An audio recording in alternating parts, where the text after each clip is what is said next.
Eiei-Oh-Oh. Hi, I'm a reporter from UMass Daily News. I'm here to learn more about modern farming. Hi, welcome to Old MacDonald's farm. I'm happy to answer any questions that you have. I've heard that since 1935, the number of U.S. farms has decreased from 6.8 million to only 2 million, and that 90% of our meat comes from factory farms. Is that a good thing? Well, let me ask you a question. Do you think that we spend more or less on food than we did 50 years ago? If you said less, you're right. We only spend about 10% of our income on food. 50 years ago, we spent almost 20. Wow, and I thought food was expensive. Not at all. You can get about 1,200 calories at McDonald's for only $5. That's a bargain. That's half the U.S. daily requirement of calories. Amazing! How come food is so cheap? Thanks to modern farming methods and government subsidies on corn feed, we can produce more food than America needs. That must mean a lot of food is coming from each farm. How do you control quality and safety?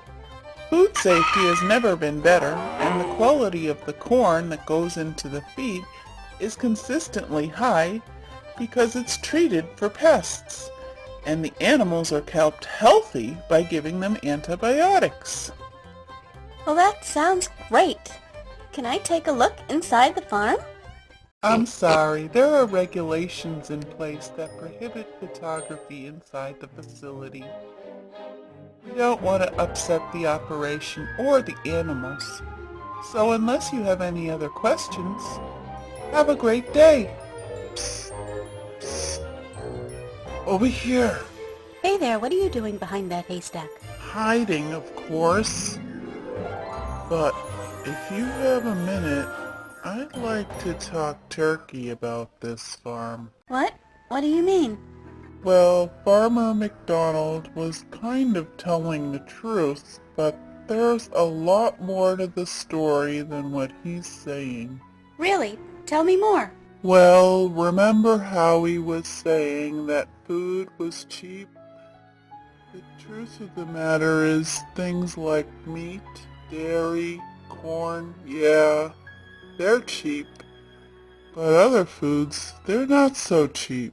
Yes, that same $5 that will buy you 1,200 calories at McDonald's will only buy you 170 calories of fruit. And do you know why? Because fruits and vegetables are not subsidized like grains and meat. So are you saying that the government is subsidizing fattening food at the expense of healthy food? Farms are producing 500 calories more per day per person than they did in the 1970s. And instead of being a good thing, it's contributing to the U.S. obesity epidemic. The foods that are worst for us are the most affordable. Just take a look at this chart. As you can see, you're eating almost 60 pounds of meat more per person per year than you did in the 1950s. No wonder 2 out of 3 Americans are obese. It costs too much to eat healthy. Corn and other grains are at the heart of the factory farm system. It makes a cow fatter quicker and their meat more delicious. But cows don't normally eat corn, so it has a high impact on their health. And it has a high impact on our environment. How so? Well, livestock eat 5 times as much grain as the entire U.S. population, and our croplands are being eroded at 13 times the sustainable rate. That is scary. And that's not all. The environment around a factory farm can't support the dense population of farm animals.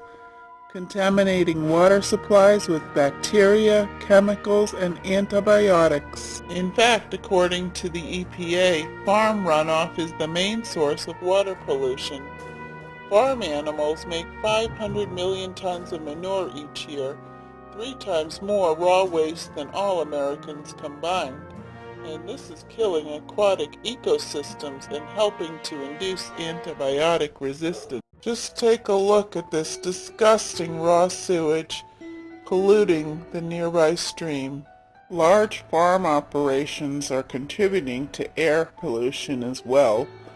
Noxious and greenhouse gases are produced in vast quantities, and it takes 16 times more fossil fuel to produce 300 calories of meat than 300 calories of vegetables. This sounds like a serious environmental and health risk.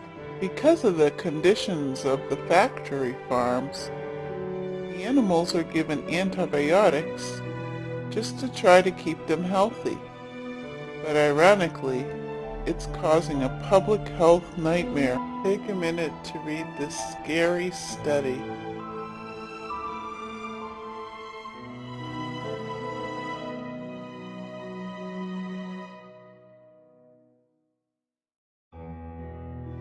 A farm can produce a superbug in 2 weeks.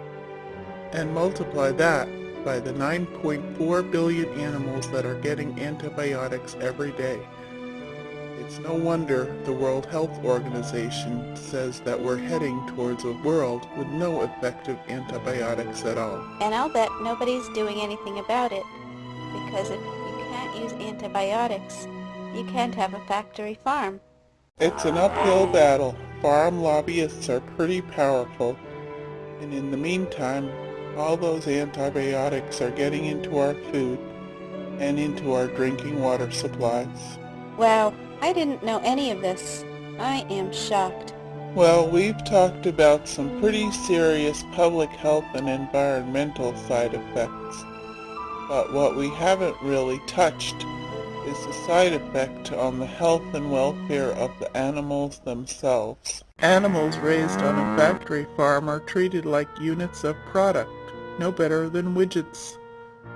Producers save money through intensive confinement where as many animals as possible are crowded into the smallest possible space. This is incredibly cruel to animals. Ah, no wonder Farmer McDonald wouldn't let me inside the building. Let's start out by talking about the chickens. Chickens are highly sociable animals. They're protective parents. They enjoy sunshine, enjoy cleaning themselves, can communicate with each other, and like to perch above ground to sleep for protection. At the factory farm, these chickens are given only about 130 square inches of room. They need 290 square inches to flap their wings. Fed for size, they also endure chronic pain from unnaturally rapid bone growth, skin sores, organ failure, and heart disease. Laying hens are treated even more cruelly, being confined to just 67 square inches their entire lives. Most people still think of farms as idyllic storybook settings with animals grazing peacefully in the fields. For most farming operations in the U.S., this couldn't be further from the truth. Cattle are highly socialized herd animals. They even develop friendships, grooming and licking each other tenderly.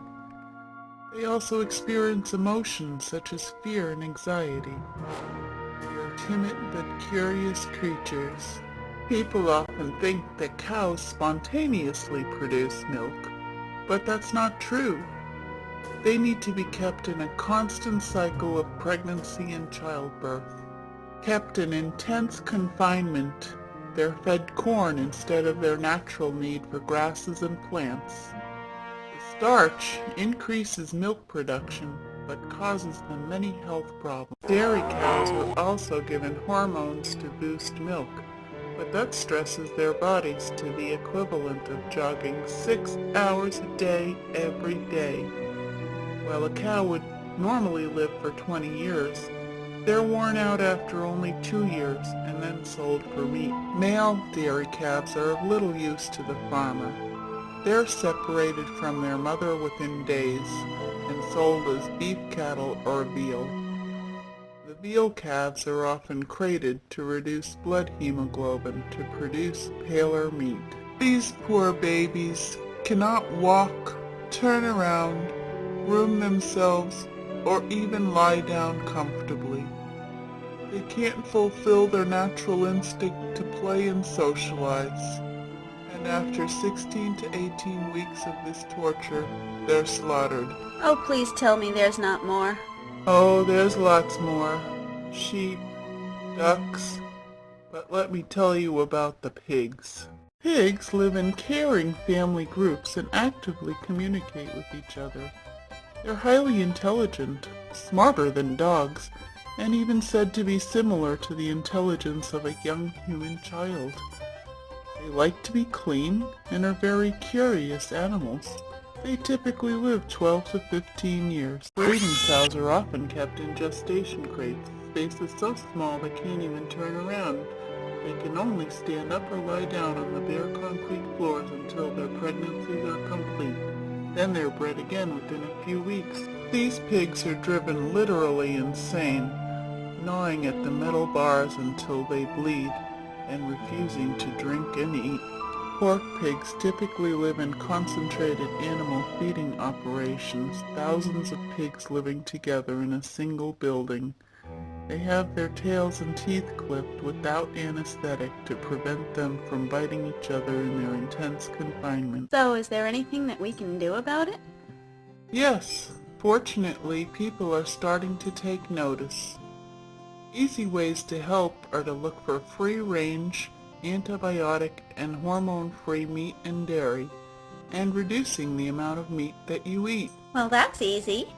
Better yet, get involved and support new laws that protect animals, the environment, and public health. Support companies that buy free-range and organic products.